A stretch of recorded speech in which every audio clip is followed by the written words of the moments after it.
Chicago, Illinois, August 29, 1967.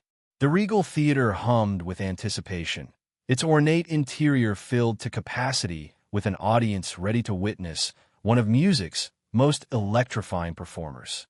The historic venue on the city's south side had hosted legendary acts since the 1920s, establishing itself as a temple of black musical excellence.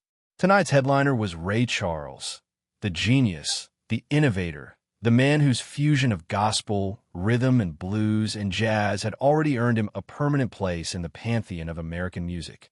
In the audience, seated between his father Joseph and his brother Jermaine, 9-year-old Michael Jackson vibrated with a nervous energy that was part excitement, part reverence, and part the natural restlessness of childhood. The tickets had been a birthday present from Joseph, a rare indulgence from the stern patriarch whose approach to his children's musical education typically favored rigorous practice over passive appreciation. But even Joseph understood the value of witnessing greatness firsthand, especially for a child who had already demonstrated extraordinary musical gifts of his own. The Jackson 5 had been performing locally for 2 years now, building a reputation throughout Gary, Indiana, and the greater Chicago area.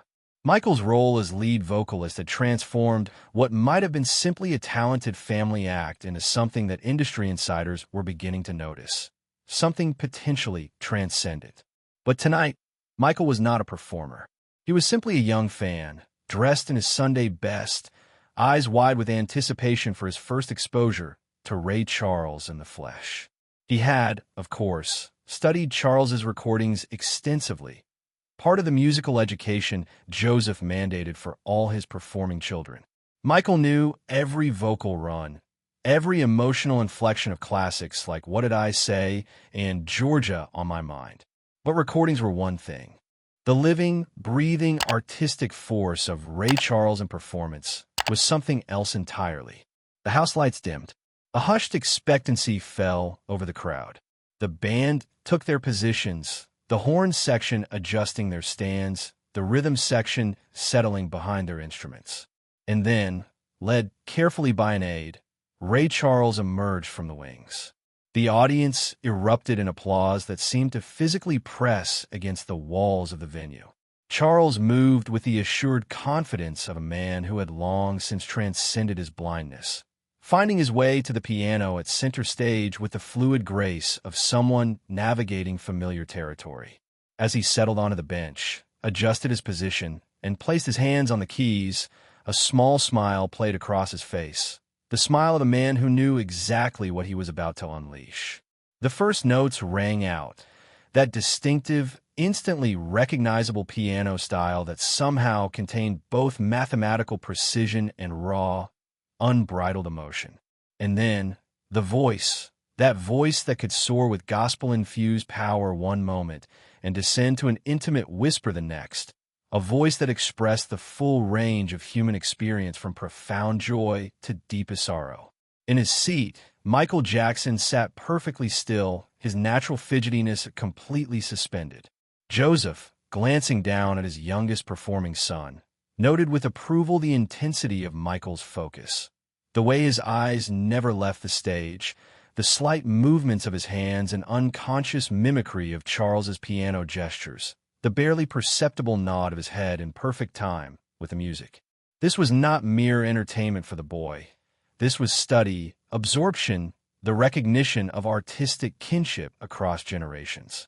As the first set progressed, Ray Charles moved seamlessly between his many musical modes, from the sophisticated jazz arrangements that showcased his harmonic innovations to the driving rhythm and blues that had first brought him fame, from the country-tinged ballads that had surprised the industry to the pure soul that was his most natural expression.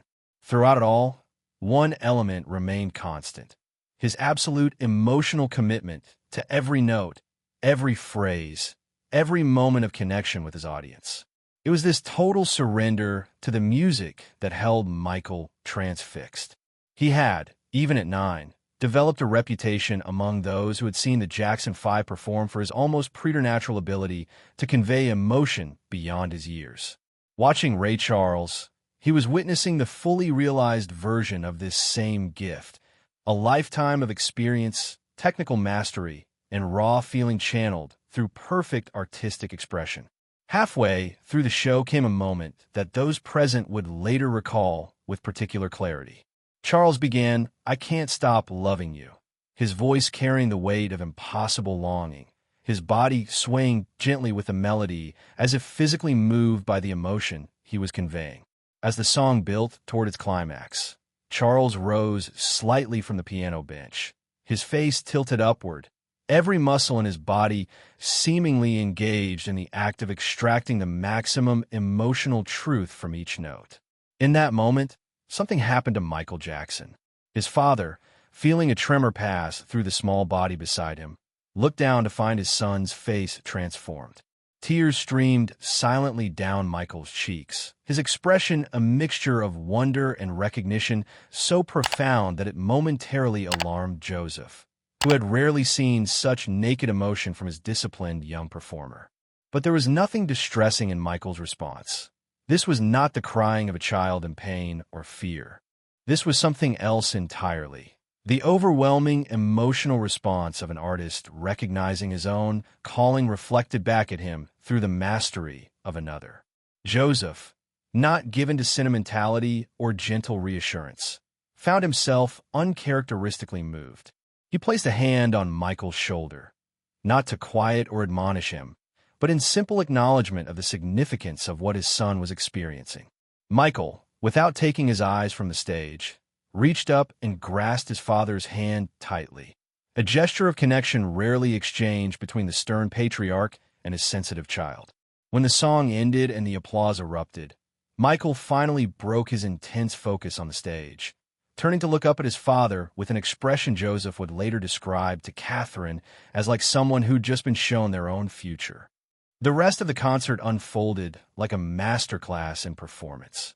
Charles demonstrating the full range of his abilities, the complete integration of technical excellence and emotional authenticity that had made him a defining voice of his generation. When the final encore concluded and the house lights rose, the audience departed in that particular state of satisfied exhaustion that follows truly transcendent performances, emotionally wrung out yet somehow energized, having been reminded of music's unique power to express the inexpressible. The Jackson family made their way through the crowded lobby, Joseph efficiently guiding his sons toward the exit. But as they reached the door, he noticed that Michael was no longer with them. Turning back with a flash of irritation, he spotted his youngest performer standing motionless in the center of the emptying lobby, staring at something on the wall. Joseph moved quickly to retrieve him, his mouth already forming the reprimand for wandering off. But when he reached Michael, the words died unspoken. The boy was staring at a framed photograph of Ray Charles from an earlier performance at the Regal. His expression was not the typical childhood distraction that Joseph had assumed, but rather one of intense, almost adult contemplation, as if committing every detail to memory, as if engaging in silent communication with the image before him. "Michael," Joseph said, his tone softer than intended. "It's time to go." Michael didn't respond immediately. When he finally turned to his father, his eyes held a clarity and purpose that Joseph had glimpsed before during performances, but never with such sustained intensity outside of those moments. "I know what I need to do now," Michael said simply. Joseph, somewhat taken aback by both the words and the conviction with which they were delivered, found himself responding not as a father to a child, but as one artist to another. "What's that, son?" Michael's answer, delivered with the unself-conscious directness of childhood, but a certainty that transcended his years, would remain with Joseph for decades to come. "I need to make people feel what he just made me feel. Every time. Nothing less than that. Ever." The drive back to Gary was unusually quiet. Typically, after special outings or performances, the Jackson brothers would fill the car with excited chatter, analysis, and the good-natured competitive banter of siblings. But something about Michael's demeanor, the continued intensity of his focus, the sense that he was processing an experience far beyond simple entertainment, created a space around him that even his brothers instinctively respected. Joseph, glancing occasionally in the rearview mirror at his youngest performer's reflection, found himself reassessing certain assumptions. He had always recognized Michael's exceptional talent, had built the family's professional aspirations increasingly around that singular gift. But what he had witnessed tonight suggested something beyond mere precocious ability, something that couldn't be taught through his demanding rehearsal regimen or performance drills. Michael had experienced a moment of recognition, of artistic kinship with Ray Charles that transcended the usual boundaries of age, experience, and even musical genre. It was as if some essential understanding had been transferred, some torch invisibly passed. Back home on Jackson Street, as the brothers prepared for bed, Catherine noticed immediately that something had changed in her youngest performer. Michael had always been both the most sensitive and the most disciplined of her children, a combination that created a particular kind of intensity. Tonight, that intensity had been amplified, focused into something that both impressed and slightly concerned her maternal instinct. "Did you enjoy the concert, baby?" she asked, sitting on the edge of his bed as she had done every night of his young life. Michael looked at her with eyes that seemed older than his 9 years. "It wasn't just a concert, Mother," he said quietly. "It was—" He paused, searching for words adequate to the experience, settling finally on the simple truth. "It was everything." Catherine, with the wisdom of a mother who had already recognized the exceptional nature of this particular child, simply nodded. She understood that Michael had experienced something transformative, something that had crystallized his own emerging sense of artistic identity and purpose. What she couldn't have known, what none of them could have known that night, was just how prophetic this moment would prove to be in the arc of Michael Jackson's extraordinary career. If this story moves you, don't forget to like this video and subscribe to the channel for more moments that define the king of pop's extraordinary journey. The change in Michael's approach to his craft was immediately apparent in the days and weeks following the Ray Charles concert. Joseph, conducting the family's rigorous daily rehearsals, noted a new quality in Michael's performances, a deeper emotional commitment, a more conscious attention to the connection between technical execution and emotional delivery. Always a quick study and natural performer, Michael now brought a new level of intentionality to every aspect of his artistry. He began asking questions that startled even Joseph with their sophistication. How do we make sure the audience feels what we're feeling? What makes a note sound sad instead of just low? How did Ray make his whole body sing, not just his voice? These were not the questions of a typical 9-year-old, even one with Michael's precocious talent. They were the questions of an artist already thinking deeply about the essence of performance, about the mysterious alchemy that transforms technical proficiency into profound emotional communication. The Jackson 5's performances in the months that followed took on a new dimension, particularly when Michael stepped forward for his solos. Local reviewers who had already noted the exceptional quality of the young lead singer now struggled to find adequate language for what they were witnessing. There is something almost disorienting about watching young Michael Jackson perform, wrote one Chicago music critic after a show at the Regal Theater, the same venue where the Ray Charles epiphany had occurred.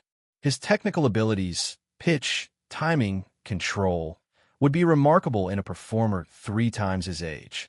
But it's the emotional conviction, the absolute authenticity of feeling he brings to material that should be well beyond his years of experience, that creates the sense of witnessing something genuinely extraordinary.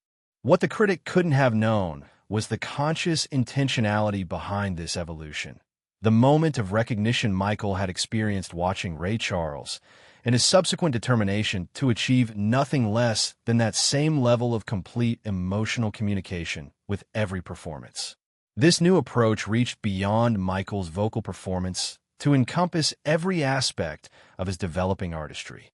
He began paying increasingly sophisticated attention to movement and staging, to the visual components of performance that could enhance the emotional impact of the music. During rehearsals, he would often ask to run a sequence repeatedly, not because the notes or choreography weren't technically correct, but because it doesn't feel right yet. A phrase that initially frustrated Joseph but gradually earned his respect as he recognized the artistic maturity behind the concern. In December of that year, the pivotal Motown audition that would launch the Jackson 5 from regional success to national prominence took place.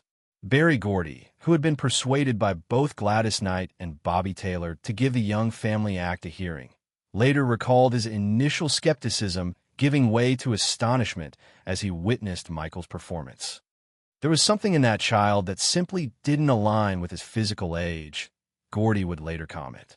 He performed with the technical precision of a seasoned professional, combined with an emotional depth and authenticity that you simply don't find in children, or in most adults, for that matter. It wasn't imitation or precociousness. It was art, pure and simple.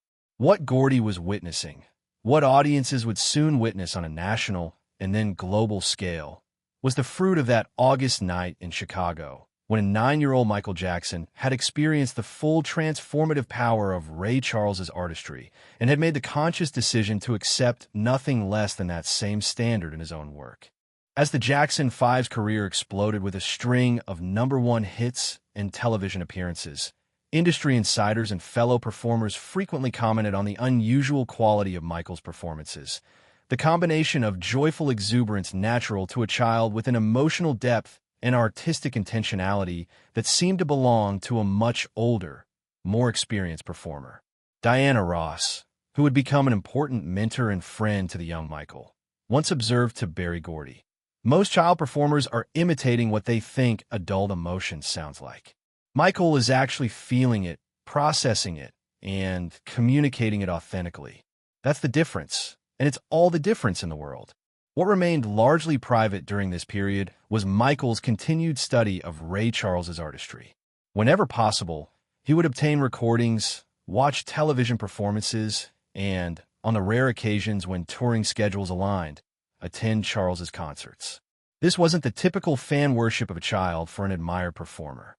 It was artistic study, careful, intentional observation of how Charles constructed his performances, how he paced emotional delivery, how he used every tool at his disposal: voice, piano, body language, even the spaces between notes, to create maximum impact. This study extended beyond Charles to encompass other performers Michael admired: James Brown, Jackie Wilson, Sammy Davis Jr. But Charles remained the touchstone, the standard against which all else was measured. The connection was never lost on Michael, even as his own career and artistry evolved in directions that took him far from his early influences. In 1979, as he was working on Off the Wall, the album that would begin his transition from child star to adult artist of unprecedented success, Michael had an opportunity to speak briefly with Charles backstage at an industry event. By then, Michael's talent and success had made him a peer rather than simply an admirer, and Charles greeted him with the respect due to a fellow artist. What Michael said in that brief conversation revealed how deeply the childhood experience had shaped him. "Mr. Charles," he said, his voice still carrying the softness that contrasted with his commanding stage presence, "I saw you perform when I was 9 years old at the Regal Theater in Chicago. You made me cry during I Can't Stop Loving You, and that night I understood what I was supposed to do with my life. I've been trying to make people feel that same way ever since. Thank you for showing me." Charles, touched by both the sentiment and the sincerity with which it was expressed, clasped Michael's hand in both of his. "You found your way to it," he replied. "That's the thing about real music. It shows you the truth about yourself if you're ready to see it. Sound to me like you were ready awful early." As Michael's solo career soared to unprecedented heights in the 1980s, as Thriller rewrote the rules of what was possible in popular music, as his live performances became global events that set new standards for the integration of music, dance, and spectacle, the artistic intentions formed on that night in 1967 remained at the core of his approach. The meticulous attention to every detail of production, the refusal to accept anything less than the maximum possible emotional impact, the integration of technical virtuosity with authentic feeling, all could be traced back to that moment of recognition when a 9-year-old boy witnessed Ray Charles in his full artistic power and understood what was possible, what was necessary, what was his destiny. In rare interviews where Michael discussed his artistic philosophy, traces of this formative experience were often evident. Entertainment is about taking people somewhere they can't go without you, he told Ebony magazine in 1984 at the height of the Thriller phenomenon. It's not just about showing them something impressive or unusual. It's about making them feel something so real and powerful that they carry it with them after the song ends or the lights come up. That connection, that's everything. Without that, it's just noise and movement. If you've been moved by this glimpse into a pivotal moment that helped shape Michael Jackson's extraordinary journey, please take a moment to like this video, subscribe to our channel, and share your thoughts in the comments below. Together, we keep alive the memory of how a single experience, a 9-year-old boy witnessing the transformative power of authentic artistic expression, contained within it the genesis of a musical legacy that would eventually redefine the boundaries of performance and touch hundreds of millions of lives across the globe. In 2002, when Ray Charles was awarded the Kennedy Center honor for his lifetime contribution to American culture, Michael Jackson was among the performers who paid tribute. Though their musical paths had diverged dramatically over the decades, Charles continuing his exploration of American roots music, while Jackson had revolutionized pop and redefined the integration of music and visual presentation. The connection between them remained profound. After delivering a performance that brought the audience to its feet, Michael approached the section where Charles was seated. He knelt briefly beside the elder artist and spoke words that weren't captured by the event's microphones, but that those nearby would later report brought tears to Charles's sightless eyes. "You show me the mountain," Michael said simply. "I've been climbing it ever since." In that moment of connection between two generational talents, one whose journey was nearing its conclusion, one still in the midst of his complex artistic evolution, the circle that had begun in Chicago 35 years earlier was complete. A 9-year-old boy's recognition of artistic truth and emotional authenticity had grown into one of the most significant careers in entertainment history, touching countless lives around the globe and forever changing the landscape of popular music. And it had begun with tears in the darkness of the Regal Theater, with the simple, powerful recognition of what was possible when art achieved its highest purpose. The authentic communication of human experience from one soul to another, transcending all boundaries of age, background, and circumstance. In Michael's own words from a journal entry found after his untimely death in 2009, "My journey began the night I first understood what music could truly do, how it could make you feel things you didn't have words for, how it could connect people who had nothing else in common, how it could turn pain into beauty and isolation into belonging. I saw it that night with Ray, felt it move through me like a current of truth, and knew I had found my purpose.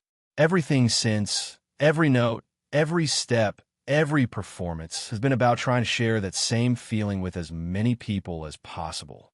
Because once you've felt it, you know that nothing else matters quite as much."